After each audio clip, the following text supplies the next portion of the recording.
ಎಲ್ಲರಿಗೂ ನಮಸ್ಕಾರ. ನಾನು ನಿಮ್ಮ ರಾಮಚಂದ್ರ. ಕನ್ನಡ ಮಿತ್ರ ಯೂಟ್ಯೂಬ್ ಚಾನಲ್ಗೆ ತಮಗೆಲ್ಲರಿಗೂ ಸ್ವಾಗತ. ಪ್ರೀತಿಯ ದ್ವಿತೀಯ PUC ವಿದ್ಯಾರ್ಥಿಗಳೇ, ಇಂದಿನ ಈ ವಿಡಿಯೋದಲ್ಲಿ ಜನಪದ ಗೀತೆಯಾದಂತಹ ಹಬ್ಬಲಿ ಅವರ ರಸಬಳ್ಳಿ ಎಂಬ ಈ ಗೀತೆಯ ಸರಳವಾದ ಸಾರಾಂಶವನ್ನು ನಾವು ನೋಡೋಣ. ಈ ಜನಪದ ಸಾಹಿತ್ಯದ ಹಿನ್ನೆಲೆಯನ್ನು ನಾವು ನೋಡುವುದಾದರೆ, ಈ ಹಬ್ಬಲಿ ಅವರ ರಸಬಳ್ಳಿ ಎಂಬುದು ಜನಪದ ತ್ರಿಪದಿಗಳ ಸಂಕಲನವಾಗಿದ್ದು, ಇವುಗಳನ್ನು ಅಜ್ಞಾತ ಕವಿಗಳು ರಚಿಸಿದ್ದಾರೆ. ಇದು ಯಾರು ಯಾವಾಗ ರಚಿಸಿರಬಹುದೆಂಬುದು ನಿಖರವಾಗಿ ಹೇಳಲಾಗದ ಸಾಮೂಹಿಕ ಸೃಷ್ಟಿಯ ರಚನೆಗಳು. ಜನಪದ ಸಾಹಿತ್ಯದಲ್ಲಿ ತ್ರಿಪದಿ ಪ್ರಕಾರಕ್ಕೆ ಮಹತ್ವದ ಸ್ಥಾನವಿದೆ. ಈ ಪ್ರಕಾರವು ತುಂಬ ಜನಪ್ರಿಯವಾದುದು. ಗೇಯ ಗುಣವನ್ನು ಪ್ರಧಾನವಾಗುಳ್ಳ ಈ ರಚನೆಗಳು ಸಾವಿರಾರು ವರ್ಷಗಳಷ್ಟು ಹಿಂದಿನ ಜನರ ಸಂಸ್ಕೃತಿಯನ್ನು ಬಿತ್ತರಿಸುತ್ತವೆ. ಇನ್ನು ಇದರ ಸಾರಾಂಶವನ್ನು ನಾವು ನೋಡುವುದಾದರೆ, ಮೊದಲನೆಯ ಸಾಲುಗಳು ಹೀಗಿದ್ದಾವೆ. ಬಂಗಾರ ಬಳೆಯಿಟ್ಟು ಬೈಬೇಡ ಬಡವರನ, ಬಂಗಾರ ನಿನಗ ಸ್ಥಿರವಲ್ಲ, ಮಧ್ಯಾಹ್ನದ ಬಿಸಿಲು ಹೊಳ್ಳೋದು ತಡವಲ್ಲ. ಈ ಸಾಲುಗಳ ಅರ್ಥ ಹೀಗಿದೆ. ಶ್ರೀಮಂತಿಕೆ ಬಂದಾಗ ಬಂಗಾರದ ಬಳೆಯನ್ನು ಕೈಗೆ ತೊಟ್ಟು ಬಡತನದಲ್ಲಿರುವವರ ಅಸಹಾಯಕತೆಯನ್ನು ನಿಂದಿಸಬಾರದು, ಬೈಯಬಾರದು. ಬಂಗಾರ ಯಾರಲ್ಲೂ ಸ್ಥಿರವಾಗಿರುವುದಿಲ್ಲ, ಅದು ಬಂದಷ್ಟೇ ವೇಗವಾಗಿ ನಮ್ಮಿಂದ ದೂರ ಆಗಬಹುದು. ಮಧ್ಯಾಹ್ನದ ಬಿಸಿಲು ಸ್ವಲ್ಪ ಹೊತ್ತಿರುತ್ತದೆ, ಬಿಸಿಲಿಳಿದು ನೆರಳು ಬರುವಂತೆ ಶ್ರೀಮಂತಿಕೆ ಹೋಗಿ ಮತ್ತೆ ಬಡತನವು ಬರಬಹುದು. ಹೀಗಿರುವಾಗ ಶ್ರೀಮಂತಿಕೆ ಇದೆ ಎಂದು ಬೀಗೆ ಬಡವರನ್ನು ಬೈಯುವುದು ಸರಿಯಲ್ಲ. ಶ್ರೀಮಂತಿಕೆ ಅಶಾಶ್ವತವೆಂದು ತಿಳಿದಿದ್ದರೂ ಬೀಗುವುದೇಕೆಂದು ಜಾನಪದರು ಪ್ರಶ್ನಿಸಿದ್ದಾರೆ. ಮುಂದಿನ ಸಾಲುಗಳು. ಬಡತನ ಬಂದ್ರ ಬಡಿಬೇಡ ಬಾಲರನ, ಅಡಿಯಾಡಿ ಬಂದು ತೊಡಿಮ್ಯಾಲ ಆಡಿದರ ಬಡತನವೆಲ್ಲ ಬಯಲಾಗೆ.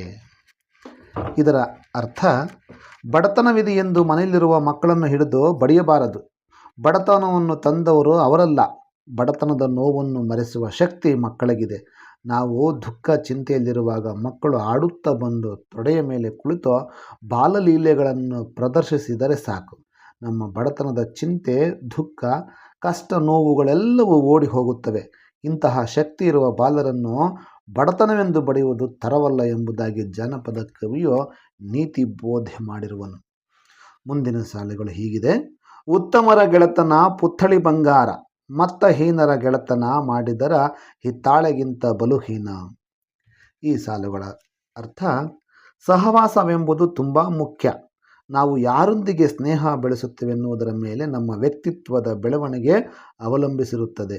ಆದ್ದರಿಂದ ಜಾನಪದರು ಉತ್ತಮರ ಗೆಳೆತನ ಮಾಡಿದರೆ ನಮ್ಮ ವ್ಯಕ್ತಿತ್ವಕ್ಕೆ ಅಪ್ಪಟ ಬಂಗಾರ ಬೆಲೆ ಲಭಿಸುತ್ತದೆ. ಅದನ್ನು ಬಿಟ್ಟು ಬುದ್ಧಿಹೀನರೊಂದಿಗೆ ಗೆಳೆತನ ಮಾಡಿದರೆ ನಾವು ಹಿತ್ತಾಳೆ ಎಂಬ ಲೋಹಕ್ಕಿಂತಲೂ ಬಲುಹೀನರಾಗಿರುತ್ತೇವೆ ಎಂದಿದ್ದಾರೆ.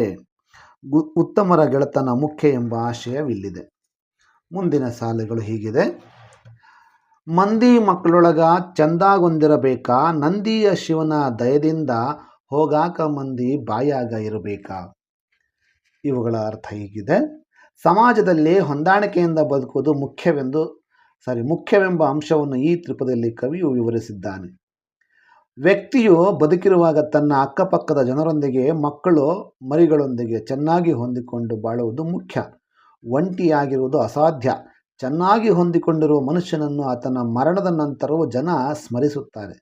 ದೇವರ ದಯದಿಂದ ನಾವು ಸತ್ತ ಮೇಲೂ 4 ಜನರ ಬಾಯಲ್ಲಿ ಬದುಕಿರುವ ಸಾರ್ಥಕ ಜೀವನ ನಮ್ಮದಾಗಬೇಕೆಂಬ ಆಶಯವಿಲ್ಲಿದೆ. ಮುಂದಿನ ಸಾಲುಗಳು ಹೀಗಿದೆ. ಇದ್ದರ ಇರಬೇಕು ಬುದ್ಧಿವಂತರ ನೆರೆಯು, ಕುದ್ದರಗೇಡಿ ಕುಲಗೇಡಿ ನೆರೆಯಿದ್ದು ಇದ್ದುಟ್ಟು ಬುದ್ಧಿ ಕಳಕೊಂಡ. ನಾವು ಬದುಕುತ್ತಿರುವ ವಾತಾವರಣದಲ್ಲಿ ಅಕ್ಕಪಕ್ಕದಲ್ಲಿ ಎಂತಹ ಜನರಿರುತ್ತಾರೆ ಎಂಬುದು ಅತಿ ಮುಖ್ಯ. ಬುದ್ಧಿವಂತರು ನಮ್ಮ ನೆರೆಯಲ್ಲಿ ವಾಸಿಸಿದರೆ ಅವರಿಂದ ಉಪಯೋಗವಾಗುವುದು. ಅದಲ್ಲದೆ ದುಷ್ಟರಾದವರು ನಮ್ಮ ನೆರೆಯಲ್ಲಿದ್ದರೆ ನಾವು ಇರುವ ಒಳ್ಳೆಯ ಬುದ್ಧಿಯನ್ನು ಕಳೆದುಕೊಂಡು ಅವರಂತೆಯೇ ದುಷ್ಟ ಬುದ್ಧಿ ಬೆಳೆಸಿಕೊಳ್ಳುತ್ತೇವೆ. ಆದ್ದರಿಂದ ಒಳ್ಳೆಯ ನೆರೆಯವರ ಸಹವಾಸ ಸದಾ ಅಗತ್ಯ ಎಂದು ಹೇಳಿದ್ದಾರೆ. ಮುಂದಿನ ಸಾಲುಗಳು. ಹುಟ್ಟುವಾಗ ತರಲಿಲ್ಲ, ಹೋಗುವಾಗ ಒಯ್ಯಲಾರೆ, ಸುಟ್ಟು ಸುಟ್ಟು ಸುಣ್ಣದರ ಹಾಳಾಯಿತು ದೇಹವು, ಕಷ್ಟವನ್ನು ಬಿಡಿಸೋ ಸೃಷ್ಟಿಗೊಡೆಯ. ಇದರ ಅರ್ಥ, ಕಷ್ಟದಿಂದ ಪಾರು ಮಾಡಬೇಕೆಂದು ಸೃಷ್ಟಿಗೊಡೆಯನಾದ ದೇವರಲ್ಲಿ ಜಾನಪದ ಕವಿಯು ಮೊರೆಯಿಡುವ ಚಿತ್ರಣವು ಈ ತ್ರಿಪದಿಯಲ್ಲಿದೆ. ಹುಟ್ಟುವ ಮೊದಲು ಈ ದೇಹವಿರಲಿಲ್ಲ. ಭೂಮಿಯ ಮೇಲೆ ಹುಟ್ಟಿದ ಮೇಲಷ್ಟೇ ಈ ದೇಹ ದೊರೆತಿರುವುದು. ಅದೇ ರೀತಿ ಸತ್ತಾಗಲೂ ಈ ದೇಹವನ್ನು ಭೂಮಿಯ ಮೇಲೆ ಬಿಟ್ಟು ಹೋಗುತ್ತೇವೆ ಹೊರತು ಹೊತ್ತುಕೊಂಡು ಹೋಗುವುದಿಲ್ಲ. ಆದರೆ ಹುಟ್ಟಿದಾಗಿನಿಂದ ಸಾಯುವವರೆಗಿನ ಅವಧಿಯಲ್ಲಿ ಜೀವನ ನಡೆಸಲೇಬೇಕಿರುವುದರಿಂದ ಆ ಬದುಕಿನಲ್ಲಿ ಕಷ್ಟಗಳು ಬಂದಾಗ ಬಿಡಿಸಿ ಸಲಹಬೇಕೆಂದು ಜಾನಪದ ಕವಿ ದೇವರನ್ನು ಪ್ರಾರ್ಥಿಸಿರುವನು. ಮುಂದಿನ ಸಾಲುಗಳು. ಬ್ಯಾಸಗಿ ದಿವಸಾಕ ಬೇವಿನ ಮರ ತಂಪು, ಭೀಮರತಿ ಎಂಬ ಹೊಳಿ ತಂಪು, ಹಡೆದಮ್ಮ ನೀ ತಂಪ ನನ್ನ ತವರಿಗೆ. ಇವುಗಳ ಈ ಸಾಲುಗಳ ಅರ್ಥ ಹೀಗಿದೆ. ತಾಯಿ ಇರುವ ತವರು ಮನೆಯನ್ನು ನೆನೆದು ಹೆಣ್ಣು ಮಗಳೊಬ್ಬಳು ಹಾಡಿರುವ ತ್ರಿಪದಿ ಇದು. ಬೇಸಗೆಯ ದಿನಗಳಲ್ಲಿ ಉಷ್ಣತೆಯೇ ಹೆಚ್ಚು. ಆಗ ಬೇವಿನ ಮರಗಳಿದ್ದರೆ ಅದರಿಂದ ಬರುವ ತಂಪು ಹವೆಯು ಉಷ್ಣತೆಯನ್ನು ನಿವಾರಿಸುತ್ತದೆ. ಅದೇ ರೀತಿ ಬೇಸಿಗೆಯಲ್ಲಿ ಭೀಮರತಿ ಎಂಬ ಹೊಳೆಯ ನೀರು ತಂಪನ್ನು ಎರೆಯುತ್ತದೆ. ಇವುಗಳಂತೆಯೇ ತವರಿನಲ್ಲಿರುವ ತಾಯಿಯ ನೆನಪು ಕೂಡ ಮಗಳಿಗೆ ತಂಪಾಗಿ ಕಂಡಿದೆ. ಅಮ್ಮನ ನೆನಪೇ ತಂಪೆಂಬ ಭಾವ ಇಲ್ಲಿ ಸೊಗಸಾಗಿ ಮೂಡಿ ಬಂದಿದೆ. ಮುಂದಿನ ಸಾಲುಗಳು ಹೀಗಿದೆ. ಕಣ್ಣೆಂಜಲ ಕಾಡಿಗೆ ಬಾಯಂಜಲ ವೀಳ್ಯಾವ, ಯಾರೆಂಜಲುಂಡು ನನ್ನ ಮನವೇ, ಹಡೆದವನ ಬಾಯಂಜಲುಂಡು ಬೆಳೆದೇನ. ಈ ಸಾಲುಗಳ ಅರ್ಥ. ತಾಯಿ ತನ್ನ ಮಗುವಿಗೆ ಇತರರ ದೃಷ್ಟಿ ತಾಗಬಾರದೆಂದು ಕಣ್ಣೆಂಜಲು ಅಥವಾ ಕಾಡಿಗೆಯನ್ನು ಕೆನ್ನೆಗೆ ಹಚ್ಚಿ ಮಗುವನ್ನು ಕಾಪಾಡುತ್ತಾಳೆ. ಹಾಗೆಯೇ ಎಲೆ ಅಡಿಕೆಯ ಉಗುಳಿನಿಂದ ಥೂ ಎಂದು ಉಗುಳಿ ದೃಷ್ಟಿ ತೆಗೆದಿರುತ್ತಾಳೆ. ಅವಳಿಟ್ಟ ಕಣ್ಣೆಂಜಲು ಉಗುಳೆಂಜಲನ್ನು ಉಂಡು ಮಗು ಬೆಳೆಯುತ್ತಾದ್ದರಿಂದ ಇಲ್ಲಿ ಕವಿಯು ತಾನು ತಾಯಿಯ ಎಂಜಲುಂಡು ಬೆಳೆದನೆಂದು ಹೇಳಿಕೊಂಡಿರುವುದನ್ನು ಗಮನಿಸಬಹುದು.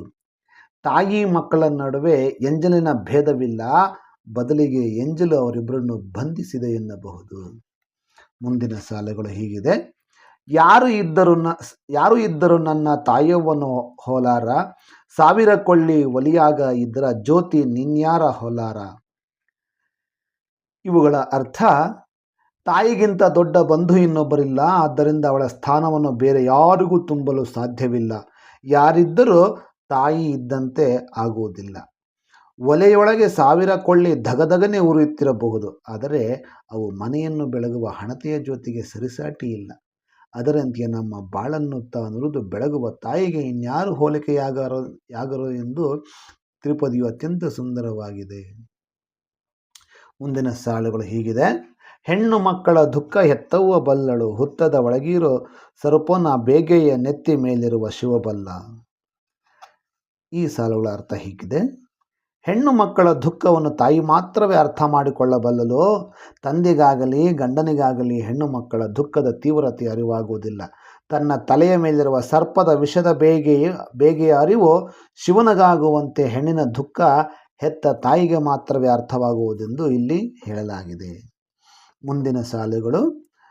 ತಾಯವ್ನ ನೆನೆಯುವುದು ಯಾಯಾಲಿ ಹೊತ್ತ, ಊರೆಲ್ಲ ಉಂಡು ಮಲಗಾಗ, ಬೆಳ್ಳಿ ಚಿಕ್ಕಿ ಹೊಂಡಾಗ, ಹಡದವನ ನೆನೆದೇನ. ಈ ಸಾಲುಗಳ ಸಾರಾಂಶ ಹೀಗಿದೆ. ಹೆತ್ತ ತಾಯಿಯು ಸದಾ ಸ್ಮರಣೀಯಳು. ಅವಳನ್ನು ನೆನಪಿಸಿಕೊಳ್ಳಲು ಕಾಲದ ಪರಿಮಿತಿ ಇರುವುದಿಲ್ಲ. ಯಾವ ವೇಳೆ ಯಾವ ಸ್ಥಳದಲ್ಲಾದರೂ ನೆನಪಿಸಿಕೊಳ್ಳಬಹುದು. ಆದರೂ ಇಲ್ಲಿ ಜಾನಪದ ಕವಿಯತ್ರಿ ಊರೆಲ್ಲ ಉಂಡು ಮಲಗಿದ ಮೇಲೆ ಬೆಳ್ಳಿ ಚುಕ್ಕಿ ಮೂಡುವ ಸಮಯದಲ್ಲಿ ತಾನು ತನ್ನ ಹಡದವನನ್ನು ನೆನೆಯುವುದಾಗಿ ಹೇಳಿದ್ದಾಳೆ. ಬಹುಶಃ ಬಿಡುವಿರದ ದುಡಿತದಲ್ಲಿ ಅವಳಿಗೆ ಸಮಯ ದೊರೆತಿರುವುದಿಲ್ಲ. ಆದ್ದರಿಂದ ಊರೆಲ್ಲ ನಿದ್ರಿಸಿದ ಮೇಲೆ ಏಕಾಂತದಲ್ಲಿ ತಾಯಿಯನ್ನು ನೆನೆಯುವುದಾಗಿ ಹೇಳಿಕೊಂಡಿದ್ದಾಳೆ. ಮುಂದಿನ ಸಾಲುಗಳು. ತಾಯವ್ನ ಬೈಬೇಡ ತಿಳಿಗೇಡಿ ನನ್ನ ತಮ್ಮ, ಬಾಳ ದಿನದಾಕಿ ಹಡದವನ ಬೈದರ ಬಾಳ ಮರಗ್ಯಾಳ ಮನದಾಗ. ಈ ಸಾಲುಗಳ ಸಾರಾಂಶ. ಅಣ್ಣ ಅಥವಾ ಅಕ್ಕ ತನ್ನ ತಮ್ಮನಿಗೆ ಹೇಳಿರುವ ಬುದ್ಧಿ ಮಾತಿದು. ಸಾಮಾನ್ಯವಾಗಿ ಚಿಕ್ಕವರಲ್ಲಿ ವಯೋವೃದ್ಧರ ಬಗ್ಗೆ ಸಲ್ಲದ ತಾತ್ಸಾರವಿರುತ್ತದೆ. ಮಾತಿಗೂ ವಯಸ್ಸಾದ ತಂದೆ ತಾಯರನ್ನು ದೂಷಿಸುತ್ತಲೇ ಇರುತ್ತಾರೆ. ಆದ್ದರಿಂದ ತಮ್ಮನಿಗೆ ತಾಯಿಯನ್ನು ಬುದ್ಧಿ ಇಲ್ಲದವನಂತೆ ಬೈಬೇಡ, ಆಕೆ ಬಹುವರ್ಷ ಬಾಳಿದ ಹಿರಿಯ ಜೀವ.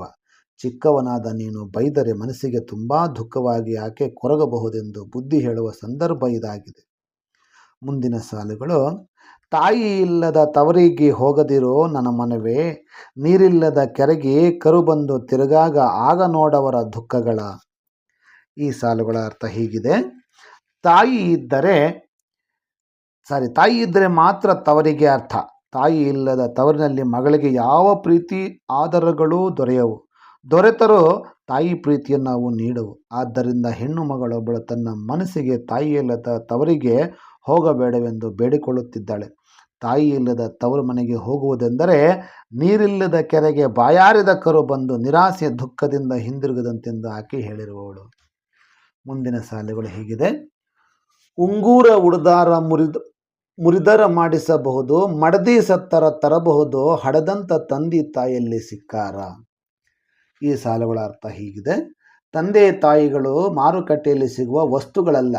ನಾವು ತೊಟ್ಟುಕೊಳ್ಳುವ ಉಂಗುರ ಮುರಿದು ಹೋದರೆ ಅಥವಾ ಸೊಂಟದ ಉಡುದಾರ ಕಿತ್ತು ಹೋದರೆ ಸರಿ ಮಾಡಿಸಿಕೊಂಡು ಮತ್ತೆ ಧರಿಸಬಹುದು. ಆದರೆ ತಂದೆ ತಾಯಿಗಳನ್ನು ಕಳೆದುಕೊಂಡರೆ ತಿರುಗಿ ಪಡೆದುಕೊಳ್ಳಲು ಸಾಧ್ಯವಿಲ್ಲ. ಆದ್ದರಿಂದ ಅವರಿರುವಾಗಲೇ ಪ್ರೀತಿಯಿಂದ ಅವರ ಆರೈಕೆ ಮಾಡಬೇಕೆಂಬ ಆಶಯ ಈ ತ್ರಿಪದಿಯಲ್ಲಿ ನಾವು ಕಾಣಬಹುದು. ಮುಂದಿನದು ಮತ್ತು ಕೊನೆಯ ಸಾಲುಗಳು ಹೀಗಿದ್ದಾವೆ. ಹಾಲುಂಡ ತವರಿಗೆ ಏನೆಂದು ಹರಸಾಲಿ, ಹೊಳೆದಂಡಲಿರುವ ಕರಕೀಯ ಕುಡಿಯಂಗ ಹಬ್ಬಲಿ ಅವರ ರಸಬಳ್ಳಿ. ಈ ಸಾಲುಗಳ ತಾತ್ಪರ್ಯ ಹೀಗಿದೆ. ಅತ್ಯಂತ ಜನಪ್ರಿಯವಾದ ತ್ರಿಪದಿ ಇದು. ತವರಿಗೆ ಒಳ್ಳಿತನ್ನು ಬಯಸುವ ಹೆಣ್ಣು ಮಗಳೊಬ್ಬಳ ಹೃದಯ ವೈಶಾಲ್ಯತೆ ಇಲ್ಲಿ ಅನಾವರಣಗೊಂಡಿದೆ. ಹಾಲನ್ನು ಕುಡಿಸಿ ನನ್ನನ್ನು ಬೆಳೆಸಿದ ತವರಿಗೆ ನಾನು ಏನೆಂದು ಹಾರೈಸಲಿ ಎಂದು ಪ್ರಶ್ನಿಸಿಕೊಳ್ಳುವ ಇಲ್ಲಿನ ಹೆಣ್ಣು ಮಗಳು ಅಂತಿಮವಾಗಿ ಹೊಳೆದಂಡೆಯಲ್ಲಿ ಸಮೃದ್ಧವಾಗಿ ಹಬ್ಬಿ ಬೆಳೆಯುವ ಗರಿಕೆಯ ಕುಡಿಯ ಹಾಗೆ ತನ್ನ ತವರಿನ ವಂಶವೂ ಬೆಳೆಯಲಿ ಎಂದು ಮನಸ್ಸು ತುಂಬಿ ಹಾರೈಸಿದ್ದಾಳೆ. ಜನಪದ ಗೀತೆಗಳೇ ಹೀಗೆ ಹೆಣ್ಣು ಮಕ್ಕಳ ಒಂದು ಮನಸ್ಸಿನಲ್ಲಿರುವಂಥ ಆಸೆಗಳು, ತವರಿನ ಬಗ್ಗೆ ಇರುವಂಥ ಆಸೆಗಳನ್ನು ಇಲ್ಲಿ ನಾವು ಕಾಣಬಹುದು. ಇದಿಷ್ಟು ಆಗಿತ್ತು ಈ ಜನಪದ ಗೀತೆಯ ಒಂದು ಸರಳವಾದ ಸಾರಾಂಶ. ಇದು ನಿಮಗೆ ಇಷ್ಟವಾದಲ್ಲಿ ಒಂದು ಲೈಕ್ ಮಾಡಿ, ಶೇರ್ ಮಾಡಿ ಮತ್ತು ಸಬ್ಸ್ಕ್ರೈಬ್ ಮಾಡಿಕೊಳ್ಳಿ ಅಂತ ಹೇಳ್ತಾ ಮತ್ತೆ ಇಂತಹದ್ದೇ ಒಂದು ವಿಡಿಯೋದೊಂದಿಗೆ ನಿಮ್ಮ ಮುಂದೆ ಬರ್ತೇನೆ. ಅಲ್ಲಿವರೆಗೂ ನಮಸ್ಕಾರ, ಧನ್ಯವಾದಗಳು.